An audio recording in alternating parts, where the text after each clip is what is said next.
साक्षात् परब्रह्म तस्मै श्री गुरुवे नमः। अखंडमंडलाकारं व्याप्तं येन चराचरं तत्पदं दर्शितं येन तस्मै श्री गुरुवे नमः। अज्ञानतिमिरान्धस्य ज्ञानाञ्जनशलाकया चक्षुरं मीलितं येन तस्मै श्री गुरुवे नमः। ध्येयं सदा परिभवग्नमभीष्टदोहं तीर्थास्पदं शिवविरञ्चिनुतं शरण्यं भृत्यार्तिहं प्रणतपालभवाब्धिपोतं वन्दे महापुरुषते चरणारविन्दं वन्दे महापुरुषते चरणारविन्दं। सद्गुरुनाथ महाराज की जय। सभी साधु संतन की जय। राष्ट्र संत श्री तुकडोजी महाराज की जय। भारत माता की जय। ओम तत्सत। परमपूजनीय श्री गुरुदेव आणि या ऑनलाईन कार्यक्रमासाठी उपस्थित असलेले सगळे बंधू भगिनी, कार्यकर्तागण आणि प्रचारकगण, या ठिकाणी विषय आहे राष्ट्रसंत तुकडोजी महाराजांच्या तत्वदर्शनाचा। परवा आमचे संस्थेचे मुख्य कार्यकर्ते, अध्यात्म झोनचे प्रमुख आदरणीय श्री राजाभाऊंनी मला सुचवलं की महाराजांच्या विषयी काही बोला। तर राष्ट्रसंत तुकडोजी महाराजांच्या जीवनावर अनेक लोक बोलून गेले, बोलत आहेत। त्यांच्या जीवनावर अनेक ग्रंथही निर्माण झाले आहेत। महाराजांच्या जीवनाचा विचार केला, जवळजवळ त्यांच्या जीवनात 4 कालखंड पडतात। राष्ट्रसंतांच्या जीवनाचे 4 कालखंड पडतात। एक कालखंड आहे ते महाराजांच्या जन्मापासून तर ते तपश्चर्यापर्यंत, म्हणजेच महाराजांचा भव्य दिव्य असा जो यज्ञ झाला, तो यज्ञ कुठे झाला? सालबर्डीला। म्हणजे जन्मापासून तर सालबर्डीचा यज्ञापर्यंत महाराजांच्या जीवनाचा आध्यात्मिक कालखंड आहे। आणि सालबर्डीचा यज्ञ 1933-34 साली झाला। त्याच्यानंतर मग गांधीजींचा संबंध आला। नंतर राष्ट्रीय क्रांती 42ची झाली। महाराजांच्या जीवनातील दुसरा कालखंड म्हणजे सालबर्डीच्या यज्ञानंतर दुसरा कालखंड येतो भारत स्वतंत्र होईपर्यंत, हा दुसरा कालखंड आहे।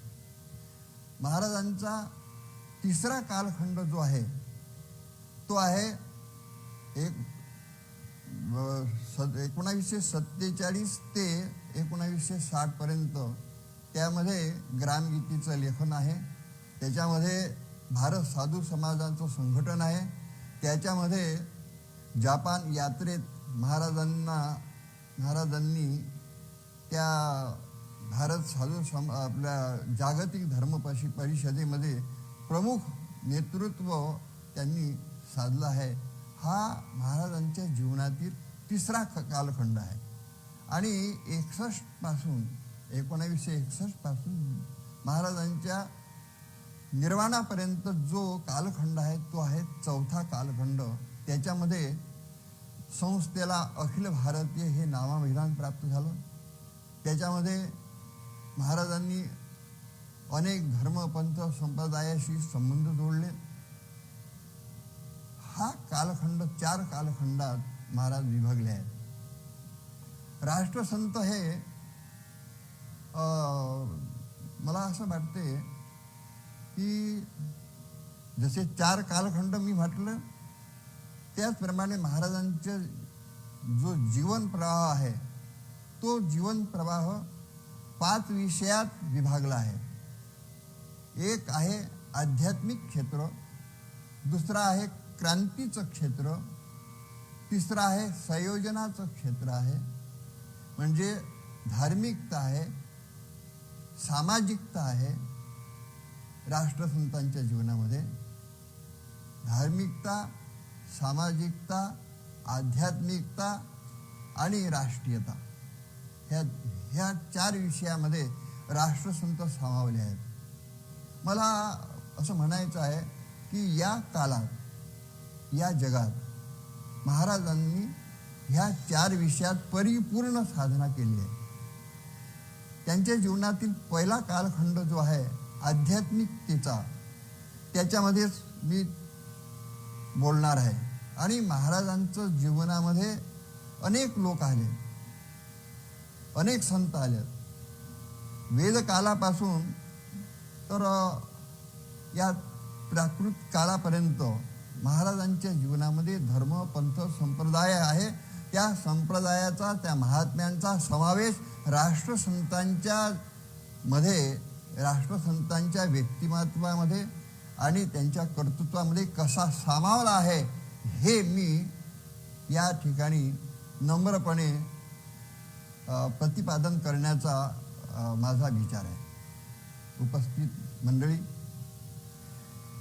राष्ट्रसंत हे आध्यात्मिक मधून घडलेले एक व्यक्तिमत्व आहे.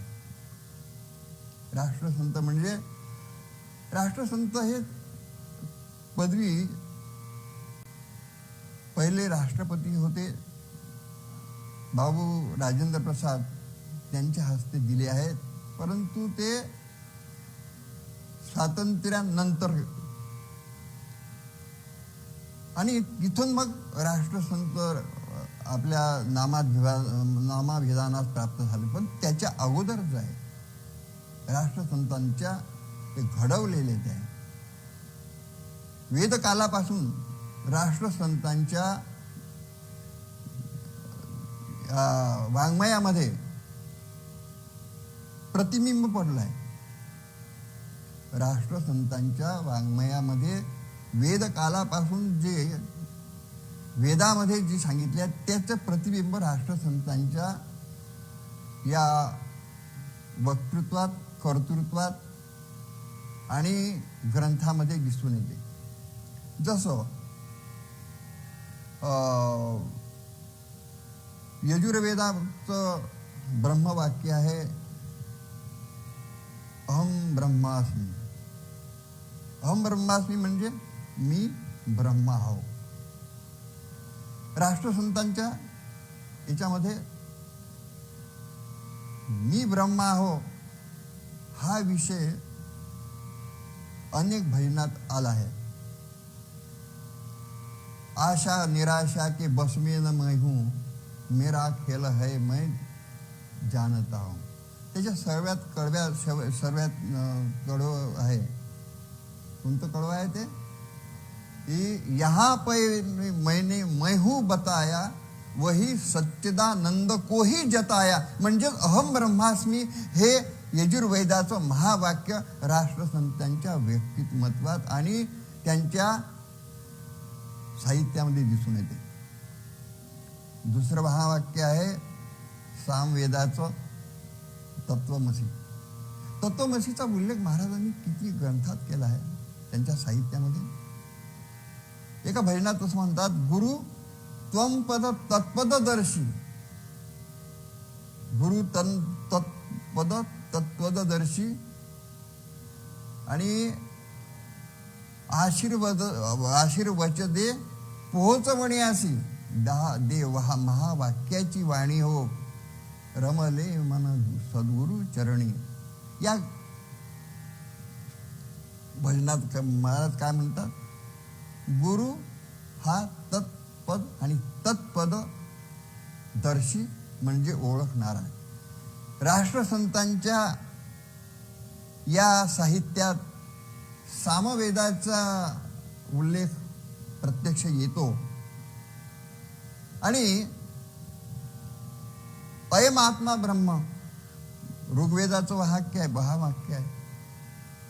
या महावाक्याचा संबंध महाराजांनी अयम आत्मा ब्रह्म, मीच ब्रह्म आहे, आत्मा हाच ब्रह्म आहे. यहाँ पर मैंने मैं हूँ बताया, ही गोष्ट राष्ट्रसंतांच्या साहित्यात आणि व्यक्तिमत्वामध्ये स्पष्ट दिसते आहे.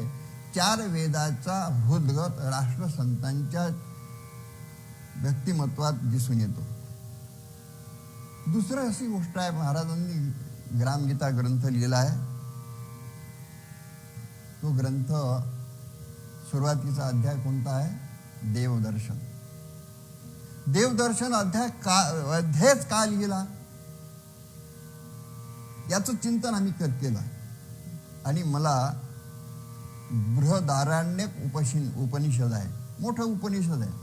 बृहद म्हणजे मोठं, आणि ते मोठं उपनिषद त्याचं नाव आहे बृहदारण्यक उपनिषद.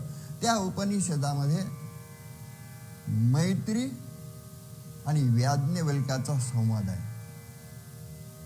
मी विस्तार भयामुळे ह्या कथा काही सांगत नाही, कारण माझ्या समोर तत्वचिंतन करणारे लोक आहेत आणि विचार करणारे आहेत.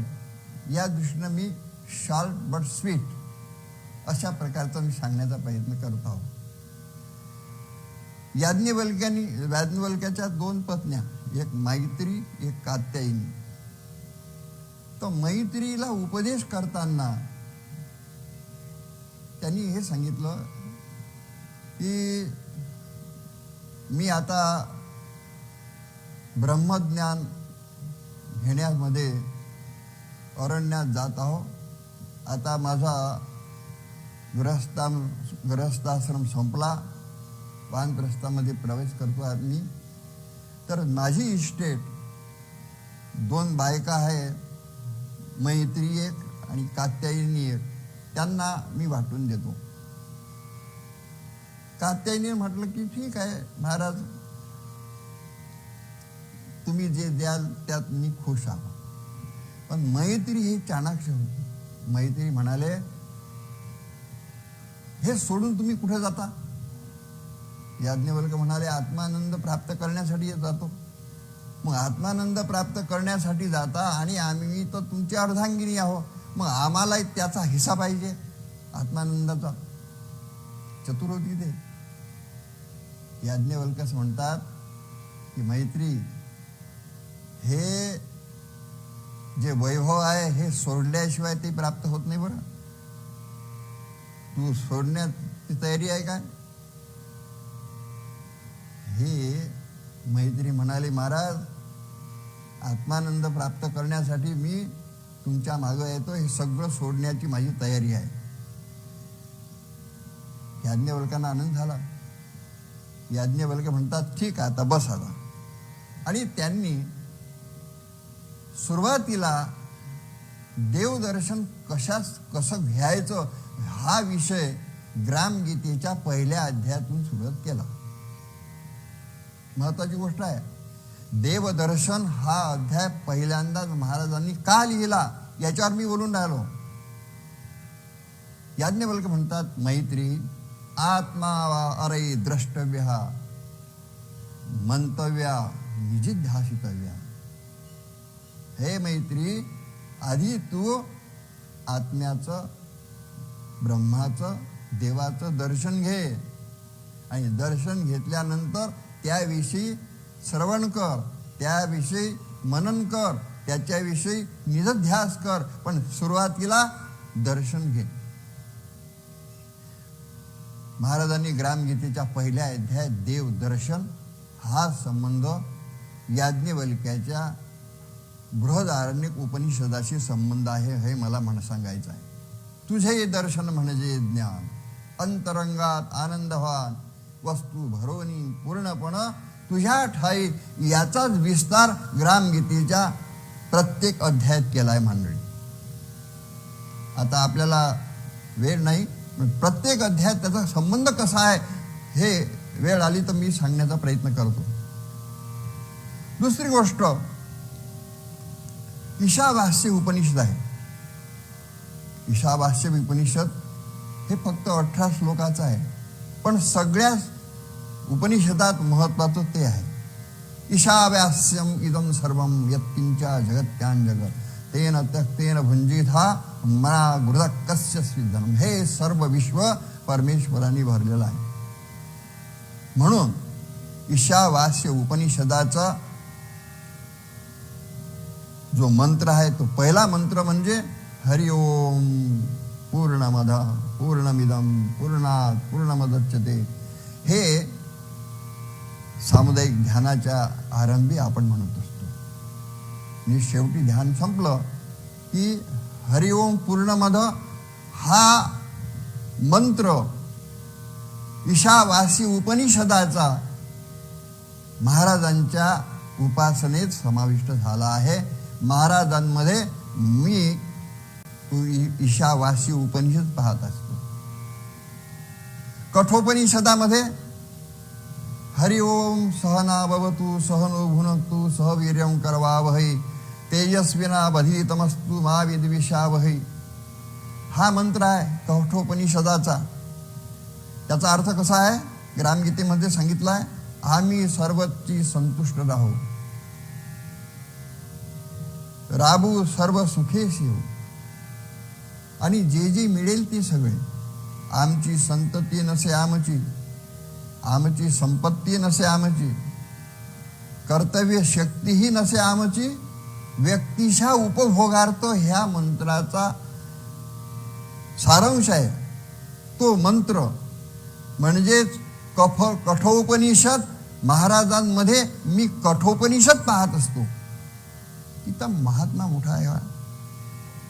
बृहदारण्यक उपनिषदामध्ये सर्वे सुखिनः सन्तु सर्वे सन्तु निरामय सर्वे भद्राणि पश्यन्तु मा कश्चित दुःखमाप्नुयात हा मंत्र महाराजांनी त्याचा ट्रान्सलेशन केलं. हो सर्व लोक सुखी सदा सर्वास हो आरोग्यता कल्याण पथ सकळा कळो लाभो न कोणाही व्यथा. ह्या बृहदारण्यक उपनिषदाच्या शांती मंत्र राष्ट्रसंतांच्या मध्ये पाहतो मी. दुसरी गोष्ट छांदोग्य उपनिषद आहे. छांदोग्य उपनिषदामध्ये काय म्हटलं आहे? असतो मा सद्गमय तमसो मा ज्योतिर्गमय आणि मृत्योर्मा मृतंगमय. ह्या महाराजांनी त्याचं ट्रान्सलेशन केलं आणि सेवा मंडळाच्या प्रत्येक माणसाला या मंत्राचा आशय पाठ आहे. मराठीत कोणता आहे? महाराज म्हणतात, हे ईश्वरा सता तुनी आम्हा सने सत्याकडे असदो मा सद्गमय. ज्योतिर्गमय म्हणजे नि अंधकारा तुनी पुढे द्याया प्रकाशाचे धडे. मृत्युर्मा मृतंगमय या जन्ममरणाच्या मुखातून काढुनी करी अमरना सर्वा मुखातून ऐकू दे ही सामुदायिक प्रार्थना. ह्या सामुदायिक प्रार्थनेच्या मंत्राचा भाग हा छांदोग्य उपनिषद महाराजांच्या ठाई आहे, हे मला म्हणायचं आहे.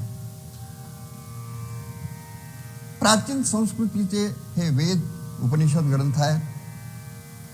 ग्रामगीता आहे. ग्रामगीता हा ग्रंथ राष्ट्रसंतांच्या विभू कोलते जे नागपूर विद्यापीठामध्ये कुलगुरू राहिले आहेत त्यांच्या प्रस्तावनेत असं आहे की ग्रामगीता हा ग्रंथ भगवद्गीतेचा पूर्णावतार आहे. पुनरावतार. भगवद्गीतेचा पुनरावतार म्हणजेच ग्रामगीता. या ग्रामगीतेत भगवद्गीता कशी आहे हे मी प्रत्येक अध्यायातून विश्लेषण करून सांगू शकतो, परंतु तो भाग स्वतंत्र आहे. वेळ पडल्यात तेही सुद्धा आपण विवेचन करू शकतो. त्याच्यानंतर भगवान बुद्ध आहे. भगवान बुद्ध कम्मनो वसलो होती कम्मनो होती ब्रह्मनो असं म्हटलं आहे. कर्मानीच मनुष्य श्रेष्ठ होतो आणि कर्मानीच कनिष्ठ होतो. महाराजांनी काय म्हटलं आहे? हे जाती भेदाचा झुगारुनी गवगवा. बुद्ध गौतमानी जातीभेद बुद्धांनी झुगारून टाकला. राष्ट्रसंत कसे म्हणतात, हा जाती भाव विसरून या एक हो आम्ही. पुढे जातीभेद विसरून या एक हो आम्ही, अस्पृश्यता समूळ नष्ट हो जगातून. हे बुद्धाचा हृदय. मी त्या बाबतीत भगवान बुद्धाला राष्ट्रसंतामध्ये पाहत असतो. मंडळी,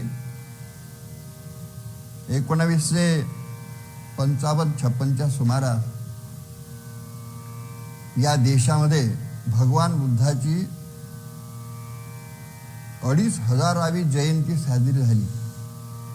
त्यावेळेस 1 कोटी समयदान यज्ञाचा महाराजांनी संकल्प केला. आणि या देशातील फक्त सेवा मंडळातीलच नाही, या देशातील जे काम करेल त्यांनी 1 तास समयदान द्यायला. वकील असेल तर त्यांनी 1 तास काही न घेता निष्कामपणे त्या अशिलाशी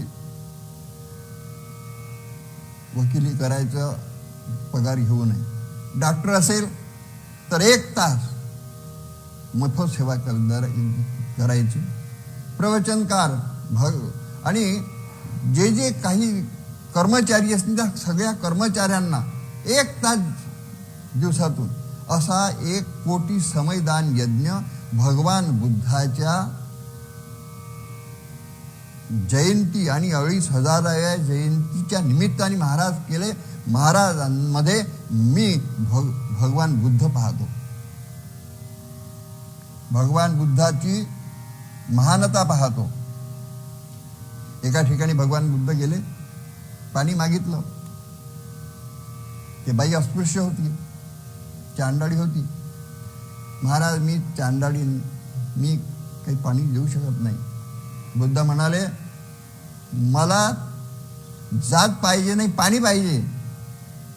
भगवान बुद्धांनी जातीवर अगदी प्रहार केला. भगवान बुद्ध राष्ट्रसंत तुकडोजी महाराजांमध्ये मी पाहतो. पुढे आहे जैन. 2500 वर्ष झाले समकालीन बुद्ध आणि जैन. जैन म्हणतात, आत्मवय मी सदा ज्ञान दर्शना चरणा तथा सम्यक आचार सम्यक विचार संयमाचा आदर्श थोर जगत जेते झाले महावीर.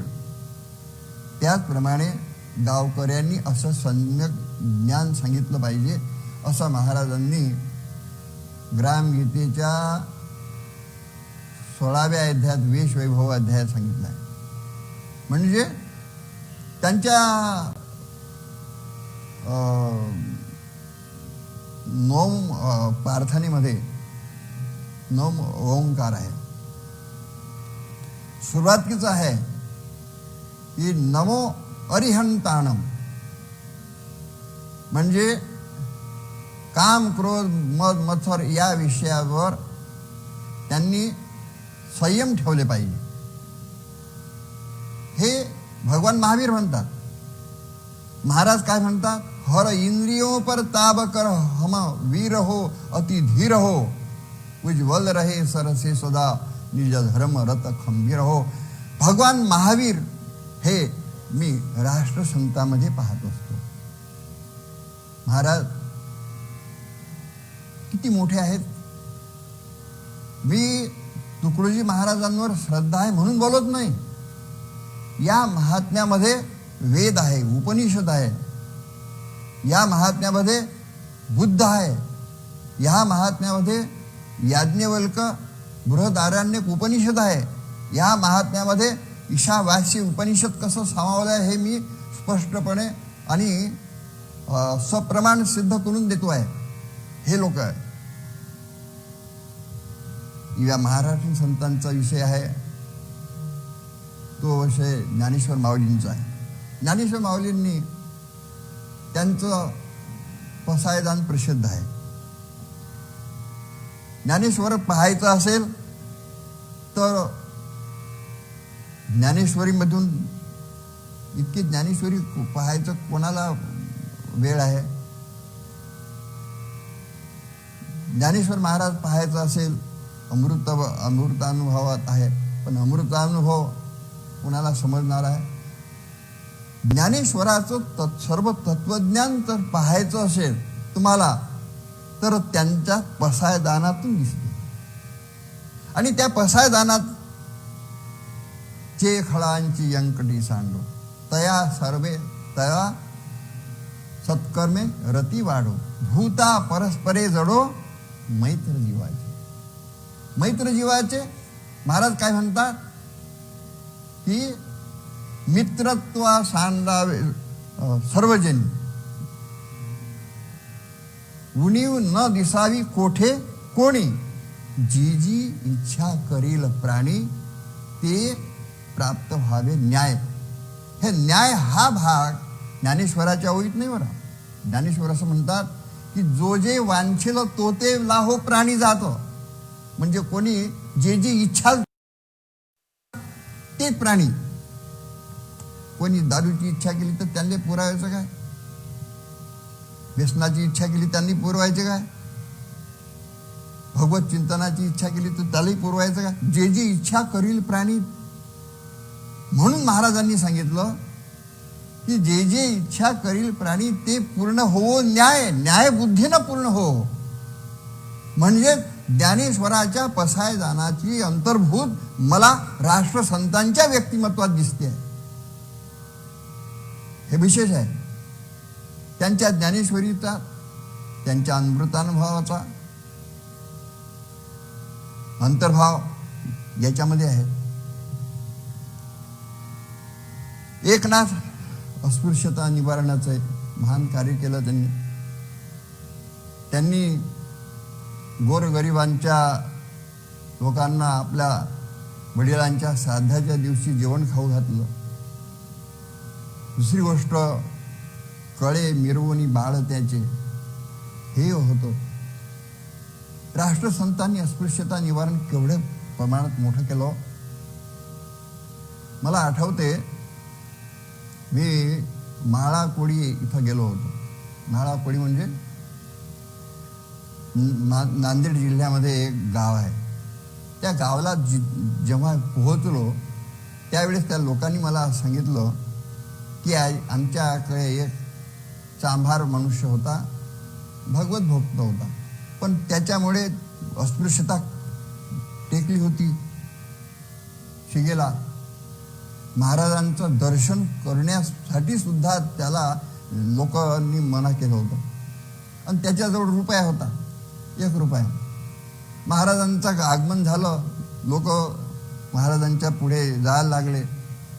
तो बाहेरून फिरत होता, महाराजांचं दर्शन करत होता. महाराजांना पाहून त्याच्या डोळ्यात अश्रू राहत होते. काय झालं मग त्यांनी अवसर पाहिला आणि महाराजांच्या जवळ 1 रुपया त्यांनी दुरूनच टाकला. महाराजांनी घेतला आणि त्याला त्याच्या जवळ बोलावलं त्याला आणि त्याच्या पाठीवर हात ठेवला. म्हणे संकोचला तो, मी बाबाजी मी चांभार आहो. महाराज म्हणत, अरे मी चांभाराचा आहो, तू लोकांचे चामडे दुरुस्त करतो धुतो, मी लोकांचे मन धुतो. फरक केवढा आहे. मला एकनाथ महाराज राष्ट्रसंतांमध्ये दिसतात. तुकाराम महाराजांचा काळ आला. हे संत आहे की नाही, ज्ञानेश्वर, एकनाथ आणि तुकाराम महाराज हे परिवर्तन केलं आहे त्यांनी. ज्ञानेश्वर म्हणतात की ज्या खांड घाली का लावणी जयाने केली, दोघा वृक्षदेव सावली एकची जैसा. जसं झाड तोडायला आला त्याला सारखीच सावली देते आणि विश्रांती करायला आला तेव्हा त्याची सावली झाड देते. त्याप्रमाणे साधून असलं पाहिजे असे ज्ञानेश्वराचा विचार. पुढे काल बदलला. 2 वर्षाचा काल झाला ज्ञानेश्वरानंतर. एकनाथाचा काळ आला. त्याच्यामध्ये त्यांनी अस्पृश्यता निवारण केलं. एवढंच नाही, त्यांचे गुरु दौलताबाद इथं होते जनार्दन स्वामी. जनार्दन स्वामी हे लेखणीचं काम करत होते. त्यावेळेस काही विरुद्ध भाषाचे काही लोक आले. जनार्दन स्वामी ध्यानात होते. तेव्हा जनार्दन स्वामीचा वेश म्हणजे सैनिकाचा वेश, शिपायाचा वेश घेऊन आणि त्यांनी हे जे शत्रू आहे त्या शत्रूचा त्यांनी परावृत्त केलं. म्हणजे वीर संत म्हणून एका काळात एकनाथांची कामगिरी आहे. म्हणजे ज्ञानेश्वरानंतर वीरवृत्ती एकनाथांनी निर्माण केली. पण ते शांती ब्रह्म असं म्हणतात. बरं, एका यवनाने 100 वेळा पान खाऊन तुमचा थुकला, पण ते काही त्यांनी 100 वेळ गंगेचा स्नान करायला सुरुवात केली. शांती ब्रह्म होते. पण ते परकीय आक्रमणाच्या त्यांनी सुरुवात केली. पण तुकारामाचा काल आला. तुकारामाचा काल असा आला का नाही शांती जमत नाही. भले तेरी देऊ काशेची लंगोटी आणि नाठाळाच्या काठी हाणू माथा. आम्ही भल्याशी भलं आणि बुऱ्याशी बुरा आहे असं तुकाराम महाराजांचं आहे. अंगावरी आले तवरी पाहिजे साहिले. माझ्या अंगावर आले कोणी तर आम्ही सहन करू, पण परपडे करतो आम्हा दावेदार. दुसऱ्याला जर त्रास देणार असेल तर तो आम्ही आमचा शत्रू मानू. हे तुकारामाचं वाक्य. तेच महाराजांनी असं म्हटलं, भले तेरी देऊ कासेची लंगोटी नाठाळाच्या काठी हाणू माथा. महाराज काय म्हणतात, दिलवर के दिए दिलदार है हम, शत्रु के लिए तलवार है हम, आणि मानव के लिए परिवार है हम. राष्ट्रसंतामध्ये मला तुकडोजी तुकाराम महाराज दिसतात. इतकंच काय, तत्वज्ञानाचा बद्दल विचार केला असता वेदाचा अर्थ आम्हाशीच ठावा असं तुकाराम महाराज म्हणतात. आम्ही वेदाच्या मार्ग लागला नाही, पण वेदाला आम्ही मानतो. वेदाला मानू, पण वेदाचं मानू नाही. वेद मान्य, वेदाला मान्य वेगळं आणि वेदाचं मान्य वेगळं आहे की नाही. तसं तुकाराम महाराज असं म्हणतात, वाचा गाऊ वेदनीती आणि करू संती केले. ते तत्वज्ञानाचा विषय आहे मंडळी, लक्षपूर्व आहे का. वाणी आम्ही वेदाचं महत्व सांगू, परंतु आचरण करू. संतांनी जे केलं ते वेदाचं आचरण काही करणार नाही. हे तुकारामाचं. महाराज काय म्हणतात भजनात, मैं गोविंद के गुण गाऊ. या भजनात कसं म्हणतात, वाणी तो सुनी वेदो की पर राह चलू संतो की. तुकारामाचं वचन हे महाराजांच्या मध्ये पाहतो आम्ही. लक्षात आलं. हे सगळ्या संतांचं वक्तृत्व आणि कर्तृत्व हे एका राष्ट्रसंतामध्ये पाहतो. मला समाधान वाटते बांबल साहेब की तुम्ही जे पेजला नाव दिलं आहे ना, कसं नाव आहे, झाला नाही संत असा. झाला नाही संत असा हे मी या प्रवचनातून सिद्ध करण्याचा विनम्र प्रयत्न करत आहोत.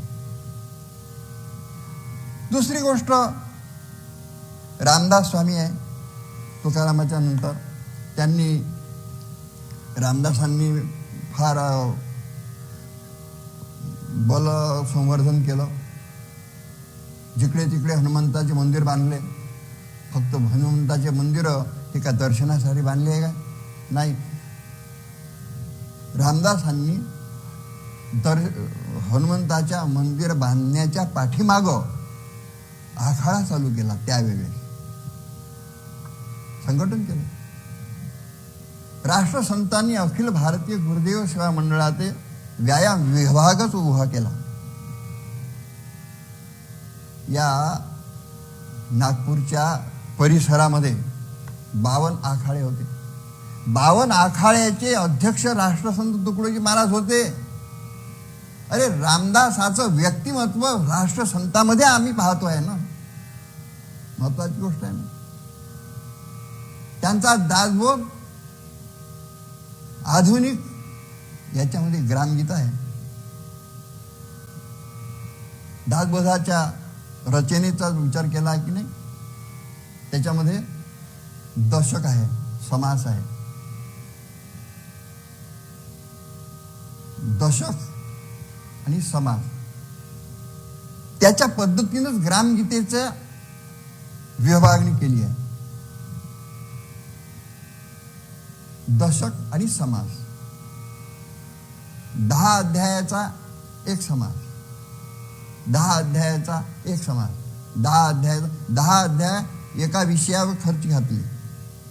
तसं राष्ट्रसंतांच्या ग्रामगीतेमध्ये पंचक आहे. एका विषयावर 5 अध्याय खर्च घातले. सद्धर्म मंथन पंचक, ग्राम निर्माण पंचक, या 5 मध्ये एक विषय खर्च घातला. म्हणजेच दासबोधाचा विचार मी राष्ट्रसंतांच्या ग्रामगीतेत पाहतो आहे. तुलसीदासाचं वैशिष्ट्य आहे, सिया राममय सब जग जानो, करहु प्रणाम जोरी जुगपान. सिया राममय सब जग जानो. महाराज कसे म्हणतात, हे जिधर देखो इधर मई हूं. गुरुचं वर्णन करत असताना मैं देखू जिधर गुरुदेव ही है, 1 लाख दिखे 1 पल भर में.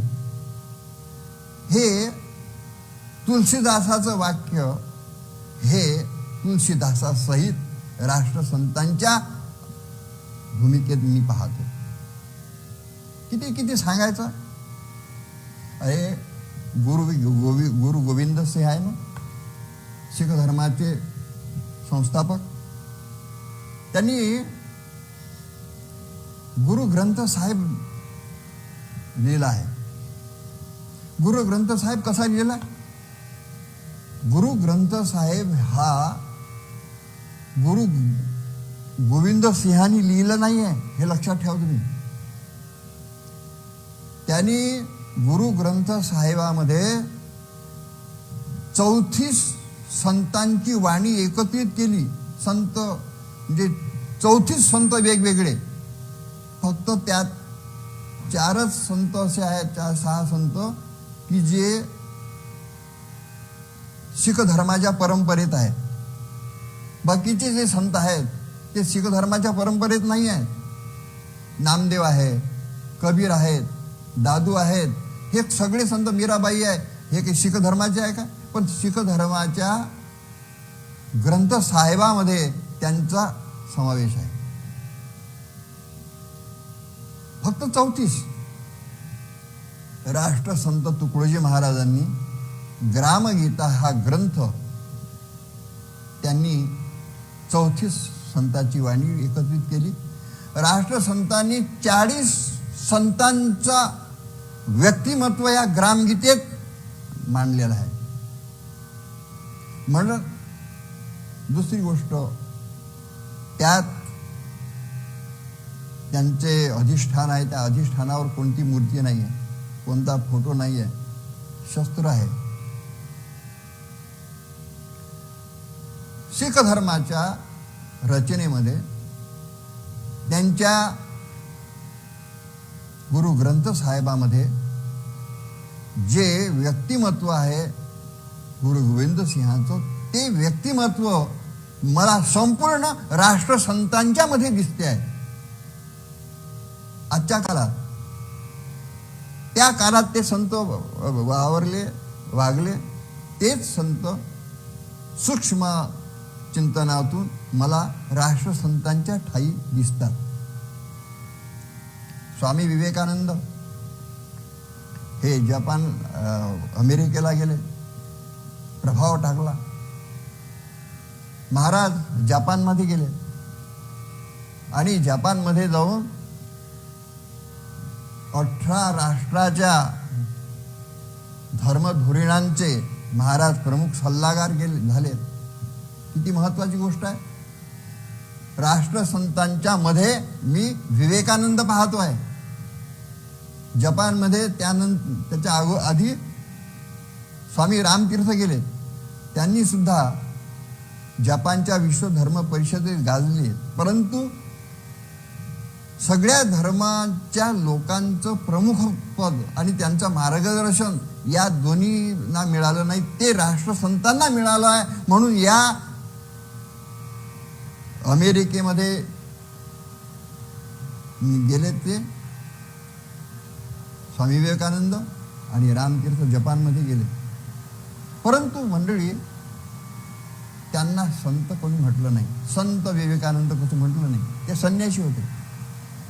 दुसरी गोष्ट, त्यांनी रामतीर्थ संन्यासी होते. या संन्याशात लोकांच्या मध्ये जे विचार आहेत, तत्वज्ञान आहे, ते राष्ट्रसंतांच्या मध्ये मी पाहतो आहे.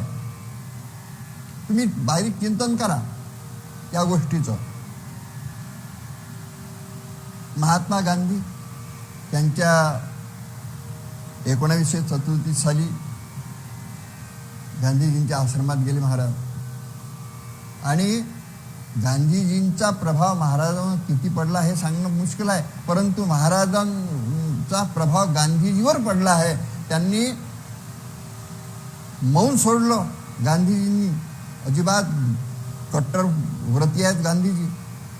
किस्मत से राम मिला जिसको, हे भजन. आड़ी खड़ी है चौकी किसी शस्त्र से लढू मैं, हे भजन. आणि गांधीजींचा जो कार्य आहे, ते कार्यामध्ये महाराजांनी त्यांच्यावर छाप पाडली, त्यांच्या व्यक्तिमत्वाची. आणि गांधीजीचे सुद्धा रचनात्मक कार्य, त्याच्या सुद्धा परिणाम महाराजांवर झाला आहे. त्या दृष्टीनं महात्मा गांधीचं व्यक्तिमत्व, त्या दृष्टीनं मी तुकडोजी महाराजांमध्ये पाहतो आहे. अरे, विनोबा भावे यांनी भूदानाची चळवळ मोठी केली. संपूर्ण जगात विनोबांच्या इतकं भूदानाचं कार्य कोणी केलं नाही. परंतु 11 दिवसात 11,000 एकर फक्त एकट्या यवतमाळ जिल्ह्यात महाराजांनी भूदानात अटकले आहेत. विनोबा स्पष्ट म्हणतात, भूदानाच्या विभचक्रात मी अटकलेला पाहून तुकडोजी महाराजांनी मदतीची धाव घेतली, म्हणून मी पुढे भूदानाचं कार्य करू शकलो, असा त्याचा भावार्थ आहे. मला असं वाटतं की विनोबा आहे, तुकडोजी महाराज अंतर्भूत आहे ना भूदानाच्या यज्ञामध्ये. किती सांगायचं. हे सगळे संत, सगळे कार्यकर्ते महाराजांच्या ठाई एकवटले आहे. दुसरी गोष्ट, गाडगे बाबा चोखा मेळा, म्हणजे महाराजांनी स्पष्ट म्हटलं आहे ना, हे रामधून पूर्वी पूर्ण गाव स्वच्छता केली पाहिजे. हे ग्रामगीतेच्या 12व्या अध्यायात लिहिलं आहे. ग्रामशुद्धी 12व्या 13व्या अध्याय. गाडगेबाबांचे चित्र आहे. महाराजांनी गुरुदेव सेवा मंडळाच्या सगळ्या शाखालाच रामधूनचं रूप आणि ग्राम सफाईचं कार्य सांगितलं आहे.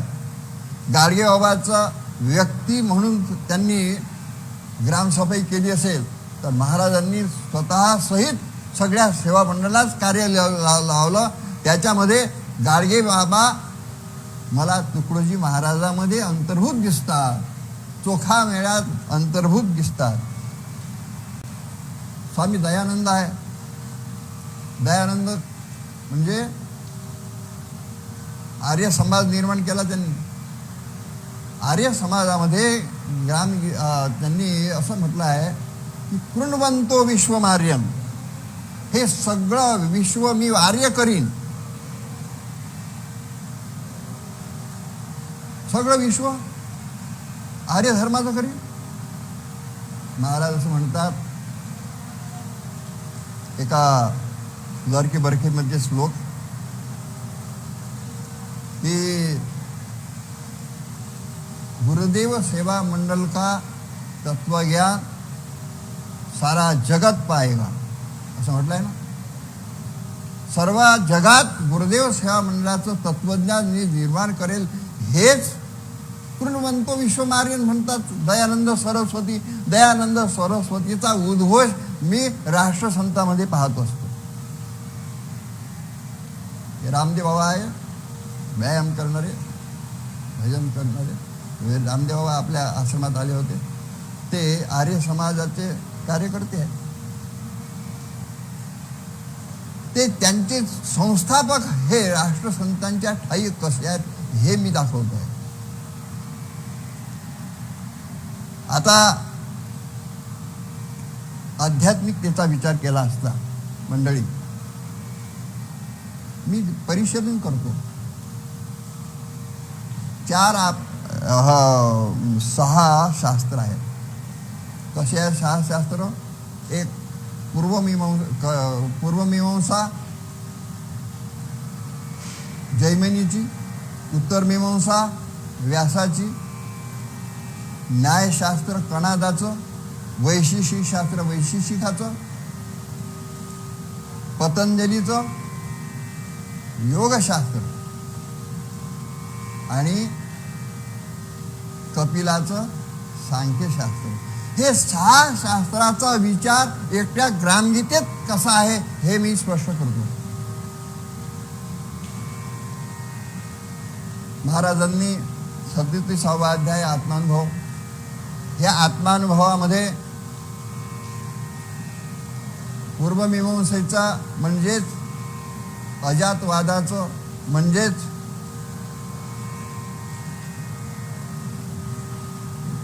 आपला व्यासाचं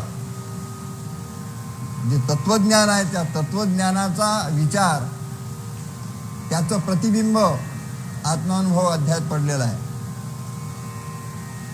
कपिलाचं सांख्यशास्त्र आहे.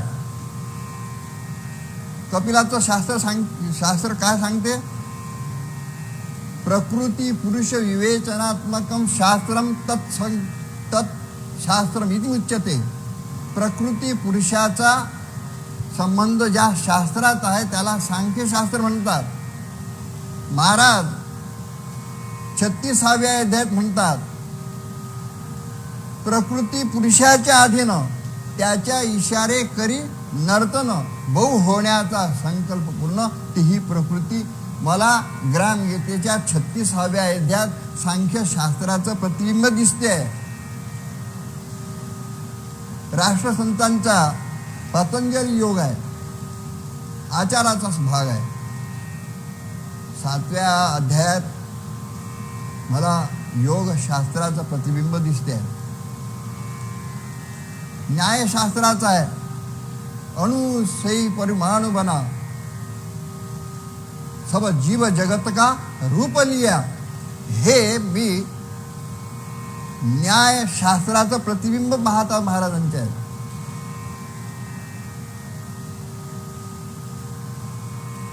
इतर सगळ्या संतांच्या ग्रंथाचा सार महाराजांच्या तत्वज्ञानात पाहतो. जत संस्थान आहे, त्या जत संस्थानमध्ये दासगणू होते, मामासाहेब दांडेकर होते, सगळे संत होते. त्याच्यात महाराजांचा कार्यक्रम होता. दासगणूंनी प्रश्न केला, आध्यात्मिक प्रश्न आहे, आध्यात्मिक जे विचारवंत आहेत त्यांना समजेल हा ग्रंथ, हा विचार. दासगणूंनी प्रश्न केला की महाराज, हे शंकराचार्य म्हणतात की जगन मिथ्या, ब्रह्म सत्यम जगन मिथ्या, ब्रह्म हे सत्य आहे, जग हे मिथ्या आहे, म्हणजे खोटं आहे. आणि ज्ञानेश्वर महाराज म्हणतात की सगळं जगत ब्रह्म आहे. त्याच्यात फरक काय आहे? महाराज म्हणतात की गड्या, ज्या वेळेस ते जगन मिथ्या म्हणतात तर जगपणा हे मिथ्या आहे, त्याचा आधार जो आहे तो ब्रह्मच आहे. दोरीवर साप भासला, हा साप मिथ्या आहे, पण दोरी सत्य आहे ना. त्याप्रमाणे दोरी सत्य आहे हे ज्ञानेश्वर म्हणतात, अशी की वस्तू प्रभा सिद्धांताप्रमाणे. आणि शंकराचार्य काय म्हणतात, हे जगाचं जे आहे दोरी, पण म्हणजे जगात दोरीवर भासणारा जो सर्प आहे तो मिथ्या आहे, दोघांचं एकच आहे. दुसरा प्रश्न आहे प्रकृती आणि मायावाद. महाराज म्हणतात प्रकृती वेगळी आणि माया वेगळी. ईश्वर निर्मित जी सृष्टी आहे ती प्रकृती आहे, आणि त्याच्यावर जे आपण आसक्ती ठेवतो ते आसक्ती म्हणजे माया, ते परिवर्तनशील आहे.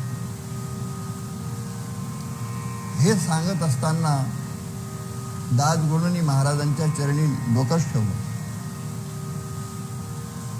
म्हणजे त्या वेदांताचा विचार महाराजांच्या ठाई कसा होता हे स्पष्ट होते. आता बाबासाहेब आंबेडकर आहे. बाबासाहेब आंबेडकर महाराजांचा काही संबंध आला नाही. काही लोक आक्षेप घेतात की ग्रामगीतेमध्ये आंबेडकराचा फोटो का नाही, असं माझ्या कानावर येत आहे. अरे, ग्रामगीता जेव्हा लिहिली त्यावेळेस बाबासाहेब हे राजकीय पुरुष होते, आणि ते ग्रामगीतेमध्ये कशी येते? ग्रामगीता त्याच्या अगोदर लिहिल्या गेली, परंतु 1967 ते 68 या कालामध्ये महाराजांच्या अगदी निकटवर्तीमध्ये होतो. दास टेकडीवर महाराज राहत होते. त्यावेळेस महाराजांनी सांगितलं वरिष्ठ लोकांना, मी इथं जेव्हा राहील त्यावेळेस या पोराला, म्हणजे मला इथं ठेवत जा. मी महाराजांच्या जवळ त्यांच्या सेवेत राहत होते. कधी महाराज असं म्हणत होते की अरे, जेवायचं झालं की नाही महाराजांचं, आता आंबेडकर जेवतात, मला पाणी मागायचं होतं, अरे पोरा आता आंबेडकर पाणी पितात, असं म्हणत होते. मी एक वेळ परीक्षा केली, भावाजी आपण आंबेडकर जेवतात, आंबेडकर पाणी पितात, आंबेडकर झोपतात, असं कसं म्हणतात? मी हरीश टेकून बोललो तर महाराज म्हणतात की आंबेडकरांनी किती मोठं काम केलं, धर्म परिवर्तनाचं काम केलं, एवढा समाज सगळा बुद्धमय करून टाकला. अरे, आपलं काम तेच आहे ना, गिरते को उठाना स्वर्ग मेला. मग त्यावेळेस मला वाटलं की महाराजांच्या ठिकाणी आंबेडकर आहे. त्यावेळेस वाटलं, आजही वाटलं. या सगळ्या गोष्टीचा, संकल्पाचा, विचाराचा जो परिपाक आहे तो राष्ट्रसंतांच्या मध्ये आहे. मी फक्त भावनेतून बोलत नाही, विचारातून जगलो आणि सांगितलं. त्याच्यामध्ये काही मतभेद असतील कोणाचे मला कळवा, मी त्याला प्रामाणिकपणे स्वीकार केली. पण माझं मत आहे हे सगळ्या संतांचं, सगळ्या पंथाचं. दुसरी गोष्ट, चक्रधर स्वामी मानवा पंथाचे उपासक. चक्रधर महाराजांमध्ये चक्रधर दिसतात. काही शेंगदाणे खात होते, त्या बाजारामध्ये होते आणि ते चक्रधर घोड्यावर बसून ते पाहत होती त्यांची लीला. तर त्याच्या गोविंद प्रभूचं लक्ष अकस्मात त्या विशाळ देवाकडे गेले. विशाळ देव म्हणजे पूर्वीचे चक्रधर. आणि त्याचे चाकोली पदार्थ आहे ना, चकल्या म्हणतात त्याला, ते भिरकावली त्यांच्या घोड्यावर बसणाऱ्या. हे चक्रा होय म्हणे. आणि त्यांनी हातात घेतली खाल्ली तर त्यांना स्थितीत झाली सुदबुद गई मोय श्यामसे, अशी अवस्था आली. आणि विशाळ देव हे नाव सोडून गुरुचं नाव जे ठेवलं त्यांनी तेच धारण केलं शेवटपर्यंत, चक्रधर म्हणून. राष्ट्रसंतांचं नाव पूर्वीचं माणिक होतं, पण गाडगे महाराजांनी त्याच्यात लहानपणी तोंडाला तुकडा लावला आहे, तुकड्या होय म्हणे. तेच नाव तुकडोजी महाराजांना धारण केलंय ना, तुकड्याचा. त्या साम्य आहे, हे साम्य मी त्या दृष्टीनं तुकडोजी महाराजांमध्ये चक्रधर पाहतोय. त्यांनी असं म्हटलं की धावविती पोहवती दरे दरकुडे बुजविती आनंदवती. एका पानण होती एका गावाला जाण्यासाठी आणि लोक फसत होते. सगळ्या लोकांना बोलावून, आपल्या शिष्यांना बोलावून सांगितलं हे पानण बुजून टाका, आता लोकांना मार्ग चांगला झाला पाहिजे. शिष्य आहेत ते शिष्य कमी जास्त करत होते. चक्रधर म्हणत होते की मी पुढे होतो आणि त्यांनी स्वतःहून डोक्यावर दगड फोडून ते बुजवण्याचा प्रयत्न केला. सगळे लोक धावले मग त्याच्यामुळे. तेच काम महाराजांनी मोहोळ या गावाला इतका प्रचंड बांध केला आहे, तो बांध वाहून गेला. तो बांध महाराजांनी श्रमदानाने बुजवला आहे. त्याच्यामध्ये चक्रधर स्वामी महाराजांमध्ये पाहतो. द्वैतवादी आहे चक्रधर, द्वैतवादी आहे, परंतु महाराज द्वैतवादी आहे ना. कारण अद्वैतावरील भक्ती म्हणजे प्रेमभक्ती हे महाराजांचं वैशिष्ट्य आहे. आपल्या महाराष्ट्रीय साधू संतांनी शंकराचार्यासारखा मोक्षाला प्राधान्य दिलं नाही. महाराष्ट्रीय संतांनी नलगे मुक्ती धनसंपदा सत्संग, नलगे मुक्ती धनसंपदा, पुढे संत संग देई सदा. हे तुकारामाचं वाचन आहे. महाराजांचं वचन असं आहे की स्वर्ग नको आणि मोक्ष नको तो, तुच्छ दिसे ममता हो, अहुचे प्रेम गुरुपदी राहो. तुकारामाचा मोक्षाचा संबंध, तुकडोजी महाराजांचा मोक्षाचा संबंध एकच आहे ना मित्र. फार महाराजांची तुलना करत नाही मी, परंतु महाराजांच्या व्यक्तिमत्वामध्ये हे सगळे कसे सामावले आहेत याचा मी चिंतन करण्याचा प्रयत्न करतो. काही भाग अल्पमतीनं तुम्हाला चुकला असेल, मला क्षमा करा. आणि महत्त्वाची गोष्ट सांगतो, हे जे पेज आहे की नाही, झाला नाही असा संत. झाला नाही असा संत म्हणजे सगळ्या संतांचा आमच्या घुसरकर महाराजांनी म्हटलं आहे ना, सब संत के आदर्श की तस्वीर तुकड्या दास था. सगळ्या संतांच्या आदर्शाची तस्वीर म्हणजे फोटो, म्हणजे त्यांचं व्यक्तिमत्व, त्यांचं तुकडोजी महाराजांमध्ये दिसलं आहे, मला दिसलं आहे, सगळ्यांना दिसते. ह्या प्रयत्न मी करण्याचा प्रयत्न केला आहे. आणि आमचे बाबा सरांनी हे योग आणला, राजाभाऊंनी योग आणला. राजाभाऊंनी मला विशेष दिला आहे तो. आणि आमचे कार्यकर्ते सगळे राष्ट्रधर्म प्रचार समितीचे आपले शिबिर होतात 70-75 ठिकाणी. यावर्षी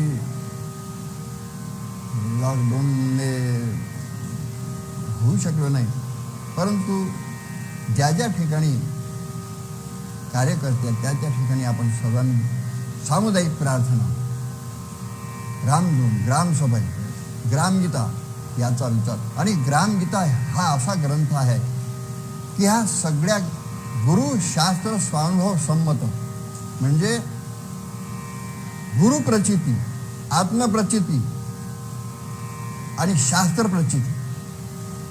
शास्त्रप्रचिती आहे, गुरुप्रचिती आहे आणि आत्मप्रचिती आहे.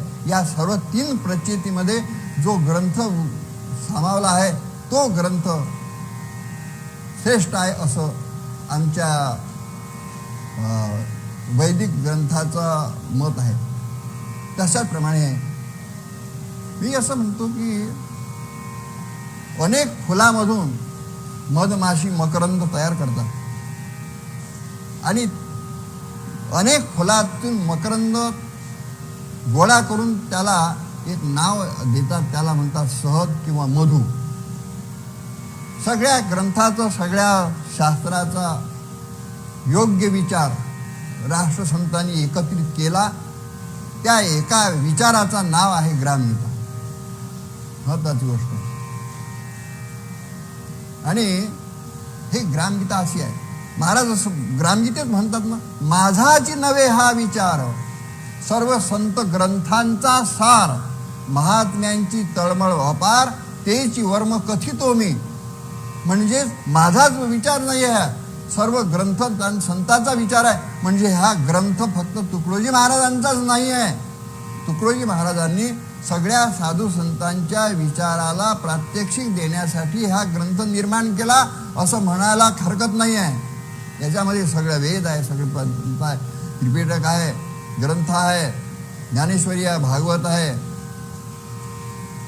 महानुभाव पंथाचे जेवढा चरित्र त्याचा समावला, म्हणजे सार ग्रंथ आहे. त्यांचं चरित्राचा भाग नाही, सार ग्रंथाचा भाग आहे. या मला समजलं, कळलं, त्याप्रमाणे मी प्रयत्न केला. आता ग्रामगीतेचा विचार आपण पुढे कुठंतरी सांगू.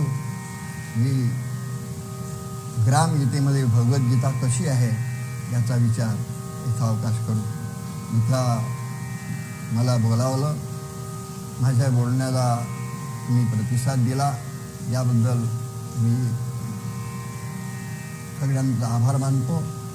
आणि राष्ट्रसंतांचा विचार, नाथ संप्रदायाचे राष्ट्रसंतांचा वारकरीचं त्यांचा वारसाच मिळाला आहे. हे महत्त्वाची गोष्ट मला हे सांगायची आहे. एक थोडासा वेळ घेतो मी. राष्ट्रसंत हे यांचं व्यक्तिमत्व एक कसं आहे. गांधीजींचा जेवढा महाराजांवर लोभ होता तेवढाच लोभ गांधीजीचे विरोधक समजणारे गोळवलकर गुरुजी त्यांचा सुद्धा महाराजांवर तेवढाच लोभ होता. डॉक्टर हेडगेवार यांनी संस्थापन केलेलं जे राष्ट्रीय स्वयंसेवक संघ त्यांचाही संबंध महाराजांशी निकटचा होता. आणि राष्ट्रीय स्वयंसेवकांचे जे संचालन करणारी शिस्त आहे ती शिस्त महाराजांनी घेतली. स्वामी सीतारामदास महाराज कर्मकांडी होते. त्या कर्मकांडी सीतारामदास महाराजांचा स्वभाव महाराजांवर इतका लोभ होता की मी आत्माच मानतो त्यांना असं म्हणत होते. आणि त्यांच्या विरोधात कोण आहे? भाई डांगे, कम्युनिस्ट. ते कम्युनिस्ट पक्षाचे सुद्धा महाराजांचा तेवढाच लोक करत होते. ह्या गोष्टी होत राहतात. पण महाराजांच्या ठिकाणी अजात शत्रुत्व आहे. कोणी कोणाला विरोध करणार नाही. महाराज इस्लाम धर्माच्या या याच्यावर महाराज गेले आहेत, मजारवर गेले आहेत. शिखाच्या धर्मावर महाराजांनी एका श्लोकातून म्हटलं आहे ना की ख्रिश्चनी गिरिजा गर्भडे, मुस्लिम मस्जिद नहीं पडे, गच्छामी शरणम बुद्धय तैवार करके खड़े. ए हिंदू हो तूने क्यों गमाई मंदिरों की प्रार्थना, तू भ्रष्ट वैसा हो रहा. सब गोलकर आराधना. अनेक देवा त्यामध्ये विभागलेले हे हिंदू धर्माचे लोक आहे. म्हणून महाराजांनी त्यांना सांगितलं की सगळ्या धर्मात, सगळ्या पंथात महाराज गेले. हे इतकं सांगून आम्ही आमची रजा घेतो. सद्गुरुनाथ महाराज